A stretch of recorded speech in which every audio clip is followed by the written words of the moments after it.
Atos dos Apóstolos, capítulo 28. Em Malta. Quando já estávamos em terra são e salvos, soubemos que a ilha se chamava Malta. Os moradores dali nos trataram com muita bondade. Como estava chovendo e fazia frio, acenderam uma grande fogueira. Paulo ajuntou um feixe de gravetos e os estava jogando no fogo, quando uma cobra, fugindo do calor, agarrou-se na mão dele. Os moradores da ilha viram a cobra pendurada na mão de Paulo e comentaram: "Este homem deve ser um assassino, pois ele escapou do mar, mas mesmo assim a justiça divina não vai deixá-lo viver." Mas Paulo sacudiu a cobra para dentro do fogo e não sentiu nada. Eles pensavam que ele ia ficar inchado ou que ia cair morto de repente.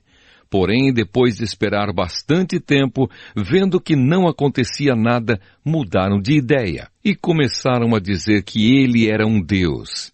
Perto daquele lugar havia algumas terras que pertenciam a Públio, o chefe daquela ilha. Ele nos recebeu muito bem e durante 3 dias nós fomos seus hóspedes. O pai dele estava de cama, doente, com febre e disenteria.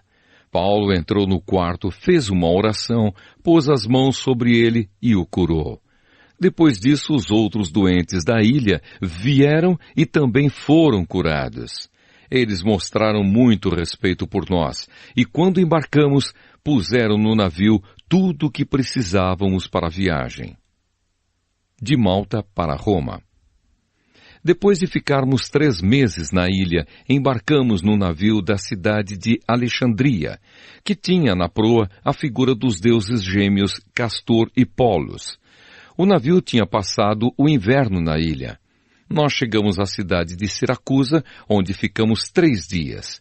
Dali, seguimos viagem e chegamos à cidade de Régio. No dia seguinte, o vento começou a soprar do sul, e em 2 dias chegamos a Pozzuoli. Nessa cidade encontramos alguns cristãos que nos pediram que ficássemos com eles 1 semana. E assim chegamos a Roma. Os irmãos de Roma tinham recebido a notícia da nossa chegada e foram se encontrar conosco nos povoados de Praça de Ápio e de 3 Vendas. Ao ver esses irmãos, Paulo agradeceu a Deus e se animou. Em Roma. Quando entramos em Roma, Paulo recebeu permissão para morar por sua conta, guardado por um soldado. 3 dias depois, Paulo convidou os líderes dos judeus de Roma para se encontrarem com ele. Quando estavam reunidos, ele disse: "Meus irmãos, eu não fiz nada contra o nosso povo, nem contra os costumes que recebemos dos nossos antepassados. Mesmo assim, eu fui preso em Jerusalém e entregue aos romanos. Eles me interrogaram e queriam me soltar, pois não acharam nenhum motivo para me condenar à morte. Mas os judeus não queriam que me soltassem.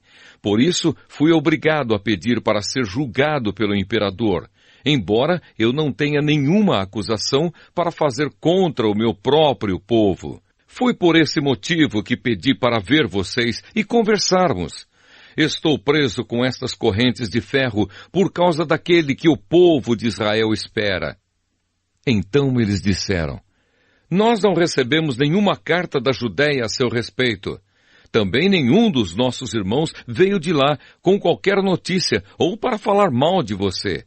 Mas gostaríamos de ouvir você dizer o que pensa, pois sabemos que, de fato, em todos os lugares falam contra essa seita a qual você pertence." Então marcaram um dia com Paulo. Nesse dia, muitos deles foram ao lugar onde Paulo estava. Desde a manhã até a noite, ele lhes anunciou e explicou a mensagem sobre o reino de Deus. E por meio da lei de Moisés e dos livros dos profetas, procurou convencê-los a respeito de Jesus. Alguns aceitaram as suas palavras, mas outros não creram. Então todos foram embora, conversando entre si, mas, antes que saíssem, Paulo ainda disse mais uma coisa. O Espírito Santo tinha razão quando falou por meio do profeta Isaías aos antepassados de vocês, pois ele disse a Isaías: "Vá e diga a esta gente, vocês ouvirão, mas não entenderão. Olharão, mas não enxergarão nada, pois a mente deste povo está fechada. Eles taparam os ouvidos e fecharam os olhos. Se eles não tivessem feito isso, os seus olhos poderiam ver e os seus ouvidos poderiam ouvir. A sua mente poderia entender e eles voltariam para mim e eu os curaria, disse Deus. E Paulo terminou dizendo: pois fiquem sabendo que Deus mandou a mensagem de salvação para os não-judeus, e eles escutarão. Depois que Paulo disse isso, os judeus foram embora, discutindo com violência. Durante 2 anos, Paulo morou ali numa casa alugada e recebia todos os que iam vê-lo. Ele anunciava o reino de Deus e ensinava a respeito do Senhor Jesus Cristo, falando com toda a coragem e liberdade.